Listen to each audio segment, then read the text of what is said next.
Very. This is Todd. One of the things that we sort of noticed on our last needs assessment when we called was the group that we were asking the questions to dictated more the answer, I think, led down the path of the answers that they gave. When we looked at the age of the population, it was much higher than your probably, mean nursing practitioner.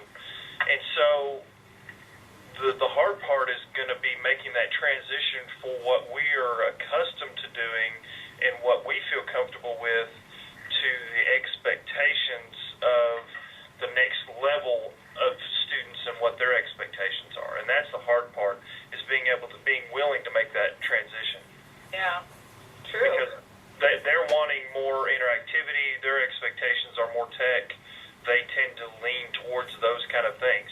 They it's much more of a TV-fed group than what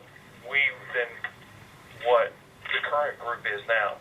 They prefer somebody that is the professional, and they want to ask that person, and they want to hear what that person has to say, and take it at face value. The younger groups are going to be transitioning, and they're going to be questioning those things probably far more than what we're accustomed to now. Well, I think a lot of it is coming out of the fact that we have become an extremely interactive society, that we're constantly doing web texting or emailing or talking on cell phones. So the barriers to communication that used to exist really have been significantly shrunk to be very minimal. People are engaging in the information transfer all the time. Yeah. I mean, literally. Real time. And that's the other thing, is that a lot of those questions that we would ask about before are readily accessible. You grab your smartphone and you look it up. So what they're wanting are more some concepts and some techniques that, okay, what I read about online didn't work.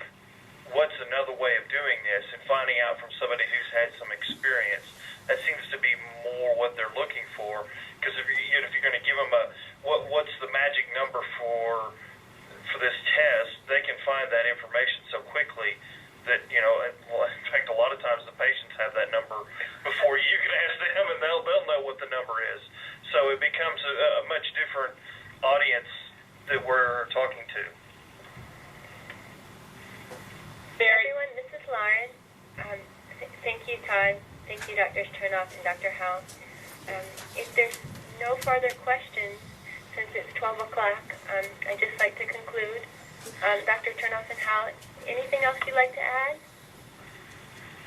No. Thank you for participating, everybody, and thank you for facilitating. Thank you all. And on behalf of all the geriatric scholars, we'd like to thank both of you for taking the time to do this hour webinar. This does conclude the webinar on adult learning, and I just wanted to give everyone one last reminder to please contact your VISN satellite coordinator to get the Scantron sheets so you're able to get the appropriate credit. The third webinar will come up on May 24th, and the topic will be on health literacy. The details will follow over email. I'd just like to thank everyone for joining us today. And with that, I'd like to say goodbye and until the next webinar. Thank you, everyone. Thank you. Thank you. Thanks for